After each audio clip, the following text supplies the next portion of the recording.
to the interview room here at Little Caesars Arena and the 2024 NCAA Midwest Regional. We're joined now by the Purdue Boilermakers, 80-68 winners over the Gonzaga Bulldogs to advance to the Midwest Regional Finals. Please remember to silence your cell phones as a courtesy to the team members and the other media in the room. Please raise your hand for a microphone to be brought to you. And when you do ask a question, please introduce yourself and your media affiliation. Please note that the recording of press conferences on cameras or on cell phones is prohibited throughout the Midwest Regional. From your left to your right, we're joined by head coach Matt Painter, Braden Smith, Lance Jones, and Zach Edey. Coach, if you wouldn't mind starting us out with an opening statement, we will open it up for questions. Yeah, I was very pleased, obviously, with our effort. I was beating a great Gonzaga team, well coached. I thought our guys did a good job adjusting at halftime. I thought our defense was much better in the second half. I thought they got a little bit tired also. Lance Jones did a really good job of getting up and getting some pressure. Braden did a good job, guarding the basketball. And then in the second half, we just wanted to stay one-on-one and not double and try to just stay home on their shooters. They'd made 4 threes in the first half, and Graham Ike had made 2 of them, if I'm saying his name correctly. And he made 2 of them the first time. He's made 7 on the year, and he's made 4 against us. So, you can go figure, right? It always seems to happen to you. But I thought our guys did a really good job of just focusing and guarding the basketball. Braden did a great job running the team, had 15 assists, which is a big-time stat, especially in a Sweet 16 game. And then we just wanted, as we went down the stretch, just giving Zach the right of first refusal. And I think that was important for us to be able to establish him down there. If they doubled, then he could pass. If not, just be aggressive and try to go right at him. But just pleased with our effort. I thought our guys were ready to play. Had some breakdowns in transition, had some breakdowns from a communication standpoint. We weren't perfect tonight, but obviously good enough to get the win. Thanks, Coach. Let's go to questions for the student athletes first, please. We'll go on the front left, please. Kyle, Sports Report Media. Braden, talk about the Purdue fans. You were getting them jazzed up a bunch of times. So what's it like for you to see them follow you and just be here and almost have a home court? Yeah, no, we have an unbelievable fan base. And when you make plays and go on runs like that and get them involved, I think it makes our jobs a little bit easier. And Paint talks about it a lot, like give them something to cheer for. And when you do that, it just makes everything so much easier. We'll go to the right side in the fourth row. Hey, Zach, Edey Pels from AP.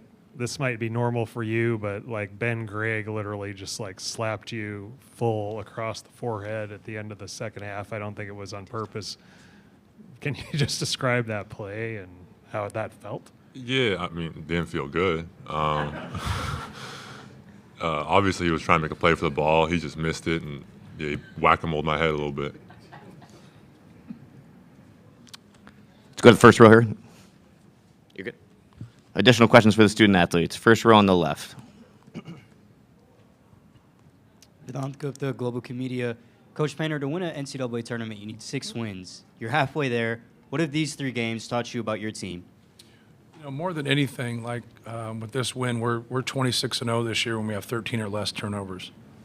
And just taking care of the basketball, when we give ourselves, a chance to score and we execute and get good shots outside of making them, we also are a good offensive rebounding team. And then if we do miss them and don't get it, it sets our defense. So that just kind of enhances that for us. Throughout the year when we take care of it, we out-rebound our opponents by about 10 normally. We didn't quite get there tonight, but we're also playing someone who out-rebounds our opponents for 7.5, I think. So they're a very good rebounding team. So just the balance, just the possession war. These guys are resilient. They've been in a lot of close games. We played one of the best schedules in the country. We've been undefeated non-conference the last 3 years. Zach's played in a Sweet 16 before, so this was his second time in the Sweet 16. So we've had some experience to be in the tournament. We've had disappointment. I think anytime you have that, you appreciate things a little bit more and your attention to detail is a little bit better. Fourth row on the left there. Pat Forty from Sports Illustrated. For Lance and for Zach, if you could just talk about Braden's command of the offense tonight. He's had a great year, but tonight maybe took it to another level. Lance, you want to start us out? Yeah. Braden is the head of the snake. I tell him all the time, we go as he goes. He runs the offense. I just try to be in the right position so he can find me. I just try to do my best to play off of him. Zach? Yeah, I've been saying it all year. I don't think people appreciate how good he is, truly. He sets me up.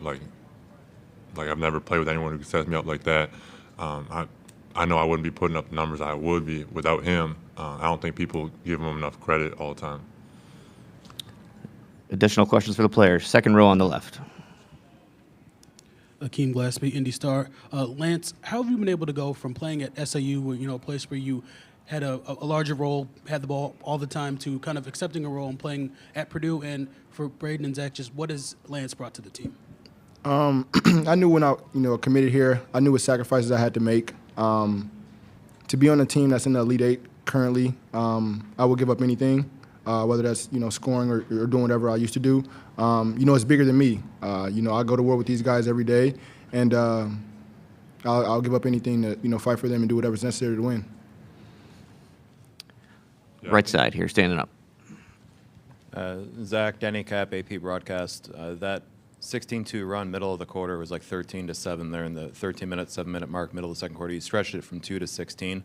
Can you just kind of, a lot of emotion on the sidelines, obviously, but can you just kind of take me through what clicked for you at that point? And at that point, they didn't really get any momentum back. It was kind of one of those page turners. You're talking about in the second half? Yeah. I mean, everybody just started like playing. So everybody started hitting shots. Like, when we play like that, it opens everything up for me. They were trying to double, obviously, and try to take away some of my post touches in that first half. Trey got some big plays for us. People hit big shots, and they kind of went away from that double. That we were knocking down threes, and allowed me to kind of play one-on-one a little bit. So it really they opened everything up for me. Any other questions for the players? Second row on the left. Josh Orsh, fan-sided.